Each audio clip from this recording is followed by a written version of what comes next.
Prepárate para iniciar este día conectándote a la verdad.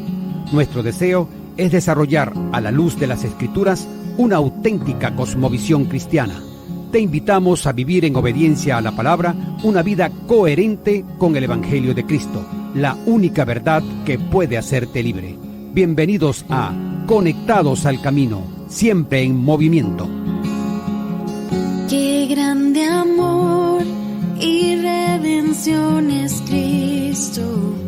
No hay nada más que el cielo pueda dar. Mi rectitud, mi libertad y gozo, mi gracia es Él, mi eterna y dulce paz. Me aferro a Él, Jesús es mi esperanza. Vivo en Él, por siempre suyo soy. Asombroso es cantar, mío es en verdad. No soy yo, sino Cristo en mí. Dios les bendice, muy buenos días tengan todos. Amados oyentes, gracias por sintonizarnos a esta hora de lunes a viernes, son las 7:02 de la mañana, a través de la única, refrescante y edificante Dinámica 92.9 FM, en este tu programa Conectados al Camino, siempre en movimiento. Esto le damos la gloria a Dios por permitirnos estar hoy con ustedes una vez más. Bien, iniciamos con una frase, una reflexión. Porque estamos unidos a Jesús, tenemos el Espíritu Santo y estamos apartados para el Señor a fin de servirle. Pablo nos dice en 2 de Corintios del 21 al 22 que Dios nos ha ungido en Cristo, porque estamos unidos a Jesús, tenemos el Espíritu Santo y estamos apartados para el Señor a fin de servirle de manera especial. Esto, amados oyentes, es un gran privilegio, pero también es una gran responsabilidad. Significa que debemos vivir de manera coherente con nuestra condición de santos. Debemos ser santos en nuestra conducta porque somos santos en Cristo Jesús, nuestro Señor. Hasta aquí, una frase, una reflexión. Bien, aquí en la cabina el equipo está listo para iniciar este caminar por el sendero que nos lleva hacia el diseño original de Dios para su iglesia, entendiendo que todo se trata de su voluntad y de su gloria. Acerquémonos a Cristo con la oración nos conecta. Padre, te damos gracias por este día tan maravilloso que tú nos regalas. Te queremos pedir, Señor, según sea tu voluntad, que uses tu palabra para el bien de nuestras almas, para que ella opere cambios en nosotros de un sentido no solamente intelectual, sino también un sentido afectivo, de también obedecerte y parecernos más a Cristo, ser más santos como tú eres santo, Señor. Utiliza este texto de Isaías y todo este programa para cautivar nuestras mentes a la adoración, a la obediencia, al servicio a ti, Señor, a servirte de una manera que te agrade. Bendice a todos los que escuchan, bendice al hermano José Luis también, al hermano Alexis, todos, Señor, en tus manos están. Ayúdanos para serte fieles donde quiera que estemos, en el nombre de Jesús. Amén. Amén, amén, gracias Señor. Iniciamos nuestra sección Grandes Temas, estaremos conversando sobre la santidad de Dios y el llamamiento de Isaías. Para desarrollar este tema ya está con nosotros nuestro invitado Alejandro Mirabal, coordinador académico del Seminario Reformado Latinoamericano. Buenos días, Alejandro. Buenos días, hermano, gracias por la invitación, que el Señor bendiga todo este programa y la gente que nos escucha. Gracias, Alejandro. Bien, en este conversatorio que vamos a desarrollar, nos apoyaremos en el texto base que aparece en el libro de Isaías, capítulo 6, versículos del 1 al 13.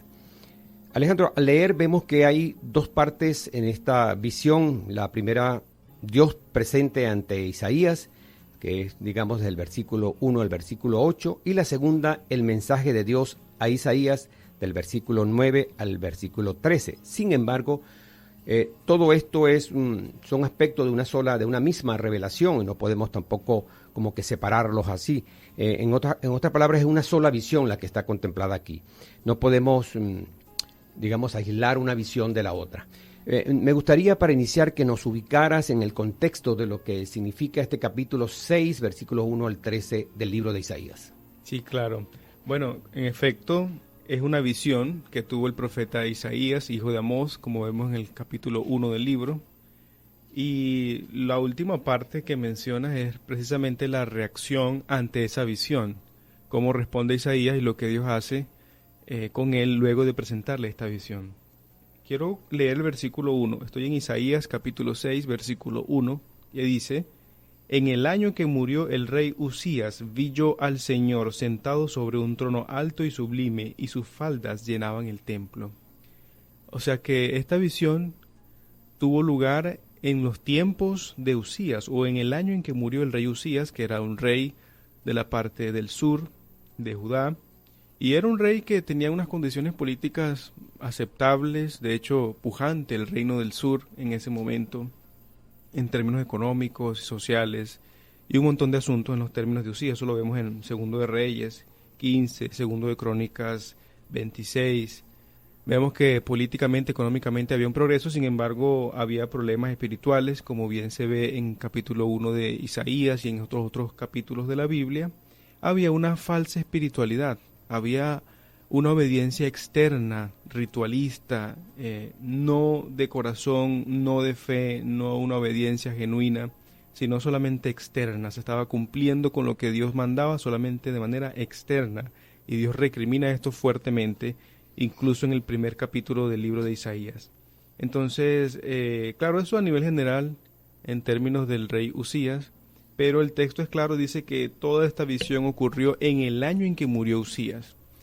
Bueno, recordemos que Usías primero se tomó el atrevimiento de hacer algo muy, muy malo, y es querer hacer funciones sacerdotales, por lo cual Dios lo juzgó con una lepra, y de hecho él tuvo que ser exiliado del pueblo, tuvo que estar fuera de la nación. Pero aislado completamente, ¿no? Entonces viene el hijo de él a gobernar, un gobierno paralelo extraño allí. Bueno, pero en el año en que murió el rey Usías, estamos hablando del año 740, ese año fue un año bastante importante en los términos bíblicos. Había mucho mensaje profético, pero también había muchos conflictos internacionales. En este año, el rey Tiglat-Pileser III de Asiria había conquistado toda la región norteña de Siria. Es decir, venía desde el norte hacia el sur, de arriba hacia abajo, conquistando todo lo que conocemos como ese oriente en la antigüedad. O sea que había un progreso del reino enemigo que venía bastante rápido, era bastante fuerte, y esta era una gente que era conocida como muy vil al momento de conquistar. Y precisamente en ese año 740, en vísperas o próximas a esta conquista que viene de arriba hacia abajo, del norte hacia el sur, muere Usías. Esto deja a la nación en una incertidumbre, y bueno, imagínense, ¿no? Todo el contexto político, social que puede surgir de una conquista que viene seguramente. Entonces, pero en ese año, en ese momento, Dios le revela a Isaías que él sigue en el trono. Jehová de los ejércitos sigue dominando, y es más majestuoso que cualquier rey de la tierra. Sus faldas llenan el templo. Esto era, bueno, hablar de su majestad, que era superior a cualquier persona. Y el cielo no está temblando. Eso es muy importante. El reino de Dios, Dios está en su trono sereno, impasible, tranquilo. No está asustado. Los ángeles no están corriendo, agarrándose de los pelos porque viene Tiglat-Pileser, sino que el Señor es soberano y está en su trono. Eso como un contexto de la visión.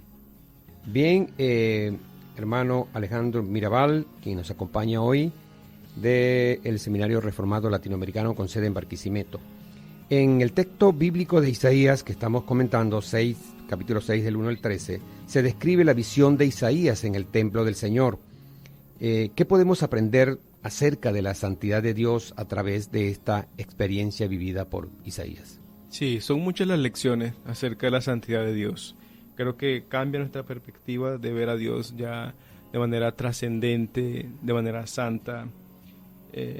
Y sí, totalmente también para Isaías, porque él evidentemente es el profeta de la santidad. Una de de los libros que más repite esta frase, el santo de Israel, o hablando de la santidad de Dios, es precisamente Isaías. Él fue impactado muchísimo por esta visión que tuvo acerca de la santidad. Pero vemos, por ejemplo, la trascendencia de esto, inclusive por los elementos celestiales que hay. El versículo 2 dice: por encima de él había serafines, cada uno tenía 6 alas, con 2 cubrían sus rostros, con 2 cubrían sus pies y con 2 volaban. Interesantemente, estos seres un poquito enigmáticos, un poquito misteriosos, de los que no se habla mucho en la Biblia, guardan una reverencia, un temor, algo que es totalmente contrario a lo que mucha gente piensa hoy en día, lo que mucha gente hace hoy en día, de irreverencia, de irrespeto delante de la presencia de Dios. Y estos seres que están delante de la presencia de Dios de una manera única de cualquier otro ser, incluso ellos tienen sus ojos tapados porque no pueden ver la santidad de Dios. Lo que está allí es la gloria de Dios, una revelación muy especial de Él.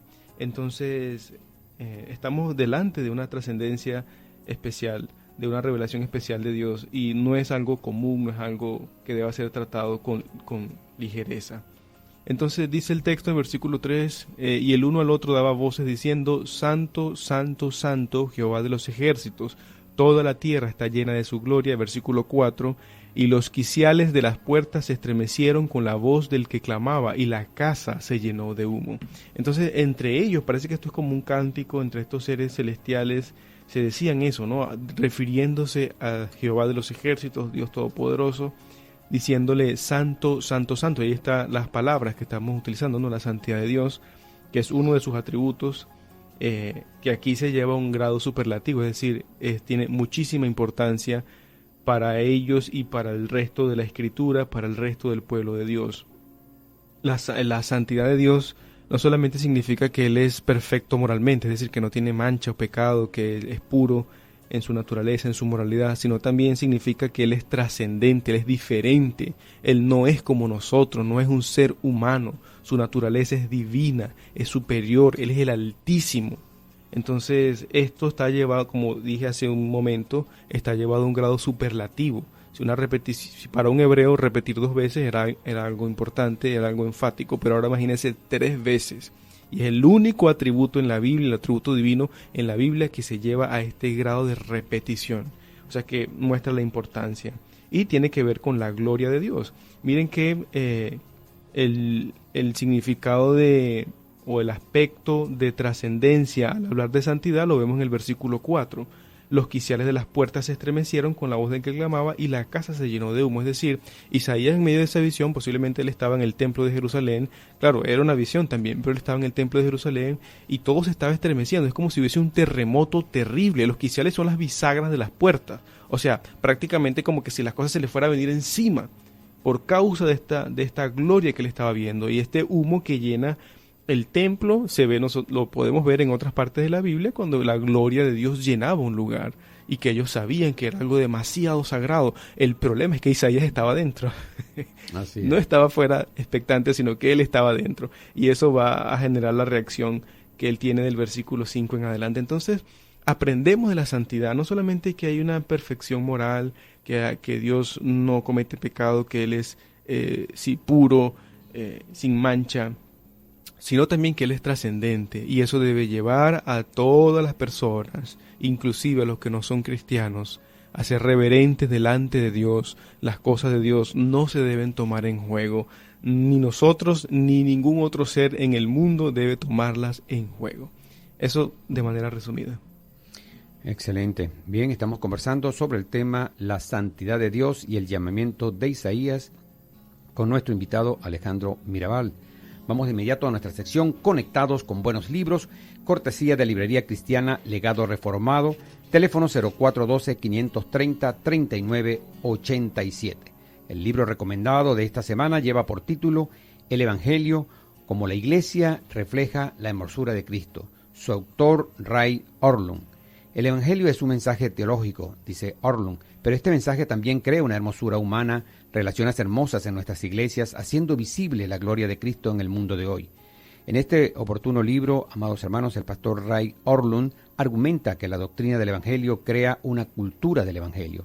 En demasiadas de nuestras iglesias, la hermosura de una cultura del Evangelio es la pieza que falta en el rompecabezas, pero cuando se permite que el Evangelio ejerza todo su poder, la iglesia resplandece con la gloria de Cristo.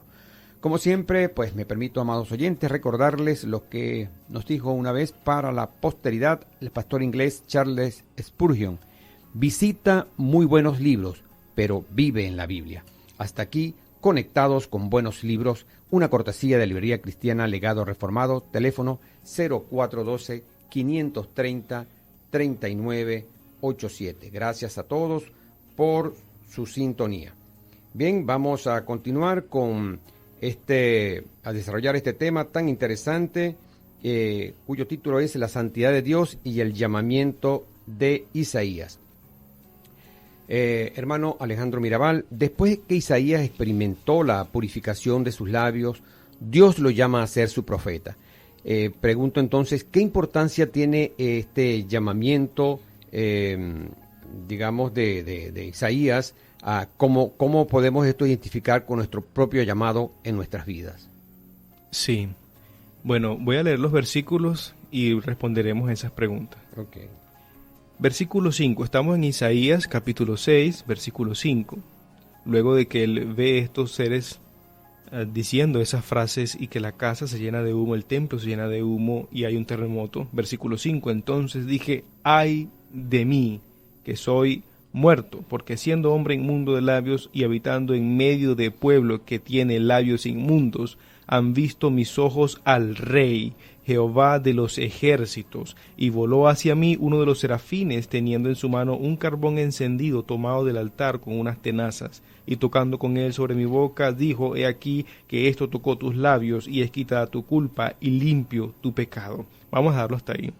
Pero lo que quiero notar en este momento es que Dios es santo solamente en un grado, o Él solamente es santo en un grado superlativo, único, distintivo, especial acerca de Él. Pero así como Él es santo, Él, solamente Él es quien puede santificar.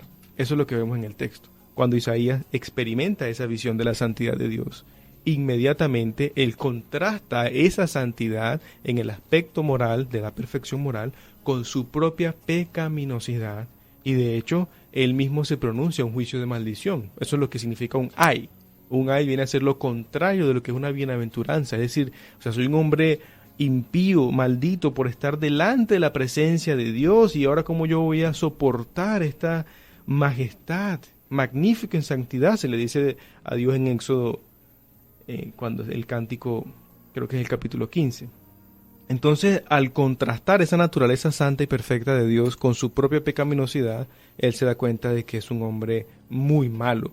Y si uno recuerda quién es el profeta Isaías, y leemos un poquito acerca de él en el libro y en estos otros libros históricos del Antiguo Testamento, nos damos cuenta de que él no es que era un hombre, en comparación con el resto de la nación, muy vil y pecador y se la pasaba en bares y haciendo cosas inmundas que nosotros pensamos. Este era un hombre muy distinguido dentro de la sociedad, un hombre muy respetuoso en el ámbito político. Se cree que incluso estaba dentro de la parte de los consejeros de los reyes, ahí en ese ámbito de consejería real. Y también a nivel moral era un hombre, desde nuestro punto de vista, correcto.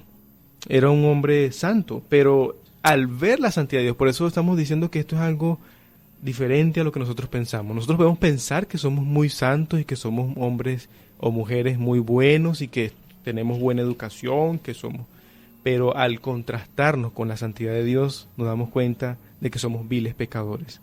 Entonces, Dios es santo, Dios es el que santifica, y eso es lo que vemos en el llamamiento de Isaías y en todo llamamiento general que Dios hace a un ser humano. Dios tiene que santificarlo. Nadie puede acercarse a Dios si Dios primero no se acerca a Él y quita su pecado, limpia la culpa. Eso es lo que vemos aquí en este texto, y vamos a hablar de eso un poquito más adelante con respecto a nosotros, pero es muy importante eso, ¿no? Y bueno, también tenemos que hablar de Cristo, ¿no? ¿A quién está viendo Isaías y por qué Cristo es importante en la purificación de los pecados del que se acerca a Dios? Pero eso podemos hablarlo en el siguiente segmento. Seguimos contigo, vamos a hacer entonces toda una reflexión final sobre este tema tan interesante, la santidad de Dios y el llamamiento de Isaías. Alejandro. Sí, bueno, quedamos en que vamos a hablar del llamamiento de Isaías y también un poquito acerca de nosotros, ¿no? ¿Qué es lo que ocurre cuando Dios nos llama? Aunque no seamos profetas, porque entendemos lo que la Biblia enseña acerca de este tema, pero podemos hablar del llamamiento general a la salvación y a ser sus hijos. Bueno, dice el texto en el versículo 8, después oí la voz del Señor que decía, ¿a quién enviaré y quién irá por nosotros? Interesante ese plural allí, más adelante en otro programa podemos explicar un poquito acerca de eso. Entonces respondí yo, heme aquí, envíame a mí. Es un Isaías diferente al versículo 5 que se estaba maldiciendo. Ahora es un Isaías que puede hablar con Dios ya confiadamente, purificado. ya purificado. Y esa es la diferencia, porque ahora Dios cambió su corazón, ahora Dios lo purificó para que él pueda estar delante de Dios y ahora servirle como un profeta. Lo mismo ocurre con nosotros en nuestra vida cristiana. Dios primero tiene que santificarnos, salvarnos para que nosotros podamos servirle a Él. Bueno, entonces, versículo 9 dijo, anda y di a este pueblo, oíd bien y no entendáis, ved por cierto, mas no comprendáis, engruece el corazón de este pueblo y agrava sus oídos y ciega sus ojos para que no vea con sus ojos, ni oiga con sus oídos, ni su corazón entienda, ni se convierta y haya para él sanidad. Y yo dije, ¿hasta cuándo, Señor? Y respondió él, hasta que las ciudades estén asoladas y sin morador, y no haya hombre en las casas, y la tierra esté hecha un desierto, hasta que Jehová haya echado lejos a los hombres y multiplicado los lugares abandonados en medio de la tierra. Y si quedare aún en ella la 10ª parte, ésta volverá a ser destruida, pero como el roble y la encina que al ser cortados aún queda el tronco, así será el tronco la simiente santa.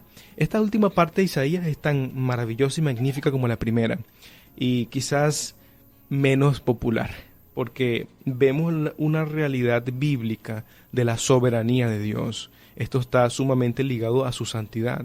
Entonces Dios purifica a Isaías para que sea su profeta, le hace un llamamiento santo y también le dice cuál va a ser su responsabilidad como profeta, es predicar fielmente la palabra de Dios.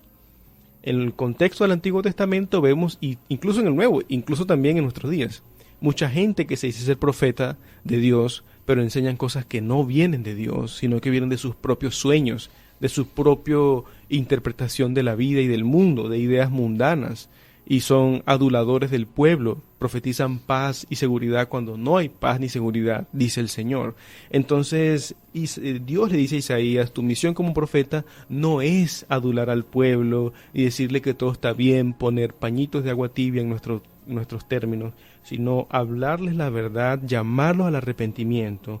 Y seguramente hay gente que no va a entender, seguramente hay gente que no va a comprender, que se va a resistir al mensaje, se va a resistir al mensaje profético que viene de Dios por medio del profeta Isaías. Y vemos eso tan curioso porque son palabras que nosotros generalmente no pensamos hoy en día, ¿no? Con este siglo de que todo es amor y que todo Dios quiere que la gente, bueno, no se sienta mal y no se ofenda con el mensaje, pero aquí dice que el mensaje también va a hacer que gente no entienda, que el mensaje no va a ser entendido. Entonces uno puede decir, pero ¿cómo así si está dando el mensaje? Bueno, porque Dios es el soberano y Dios con su palabra y Dios por medio de sus hombres enviados puede endurecer el corazón de otras personas como un juicio. Lo mismo vemos en el Nuevo Testamento con el uso de las parábolas. Por ejemplo, Jesús dijo eso de las parábolas, que eso para algunos iban a entenderla y otros no iban a entenderla y se iban a endurecer. Y esto también ocurrió aquí en Isaías. Esto es la soberanía de Dios en la salvación, en la preservación de su pueblo, en la guía providencial, todo esto, que Dios con una misma palabra puede a unos endurecer y hacer que no entiendan y otros puede salvar y traer luz para que puedan entender el mensaje. Alguien lo ilustró con un ejemplo muy cotidiano, quizás demasiado sencillo, pero creo que rescata la esencia del asunto, especialmente para aquellas personas que cocinan. Dijo una vez un profesor del seminario, justamente hablando del seminario, que este efecto de la palabra de Dios es como el agua caliente, que con la misma agua caliente nosotros podemos ablandar una yuca, podemos ablandar una papa, que son cosas durísimas, pero la misma agua caliente puede entonces también endurecer un huevo para hacer una ensalada, para hacer, ¿se da cuenta? Entonces, es lo que Dios quiera hacer con su palabra. Y entonces la fidelidad o el mandato a Isaías no es que él cambie el mensaje, ni que él pretenda que todo el mundo obedezca, sino ser fiel al mensaje que Dios tiene. Y ese llamado también Dios se lo hace a todos sus siervos hoy en día. Si usted que escucha es un pastor, es un líder, alguien que por la providencia de Dios tiene la responsabilidad de explicar las Escrituras, por favor, diga lo que la Biblia dice. Su responsabilidad es predicar fielmente la palabra de Dios, no intentar ganarse la gente por medio de manipulación o cualquier otro hecho que no está en la Biblia, sino solamente ser fiel. Y el Señor tiene un remanente, así termina Isaías 6, versículo 13. Él tiene un remanente, una simiente santa, un pueblo escogido, real sacerdocio, que Él va a preservar por medio de su palabra. Entonces, bueno, hay mucho que aprender de este llamado de Isaías, pero quiera el Señor seguirnos maravillando de su santidad, darnos temor, reverencia al acercarnos a Él y ser fieles al momento de predicar. También no quiero despedirme, no quiero sin hablar de Cristo, porque finalmente sabemos que Isaías estaba viendo a Cristo. Esto es una cristofanía. Juan capítulo 12 lo dice. Él estaba viendo a Jesucristo, una prefiguración de Él. Y también Cristo es el profeta fiel, como dije en el uso de las parábolas, que predicó la palabra de Dios sin temor a que alguien lo iba a ofender o esto y otro, sino simplemente esto es lo que dice Dios como profeta fiel. Bueno, finalicemos entonces orando para que el Señor nos ayude y podamos tener un tiempo también posterior a este tiempo del programa de reflexión, de meditación en Isaías 6. Los invito a que lo lean.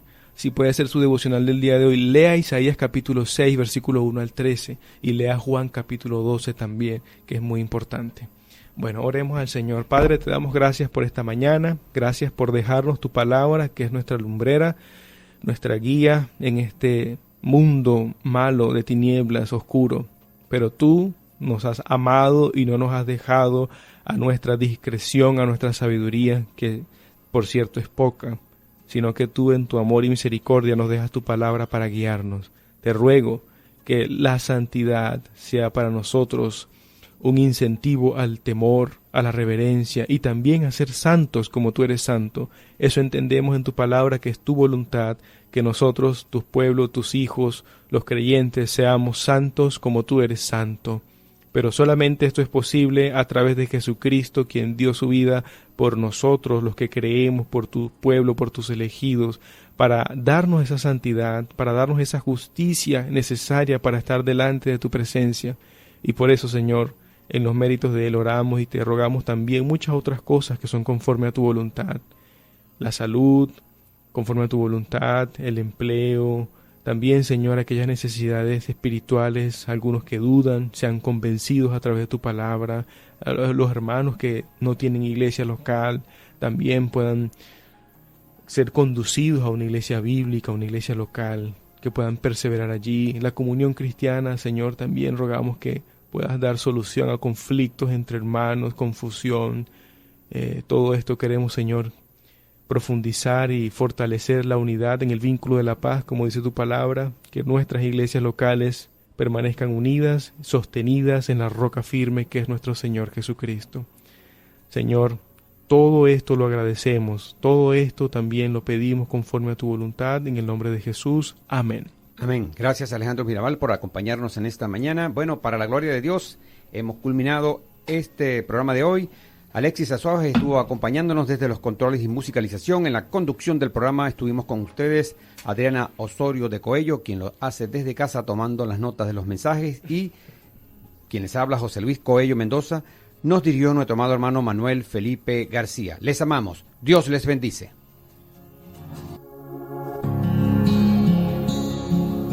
Seguimos avanzando por los caminos de Cristo, decididos a mantener a nuestro Señor Dios como el centro de todo en nuestras vidas. Permanecemos fieles a su palabra, conectados al camino, siempre en movimiento. Cuando llegue al final, estos labios dirán: no soy yo, sino Cristo en mí.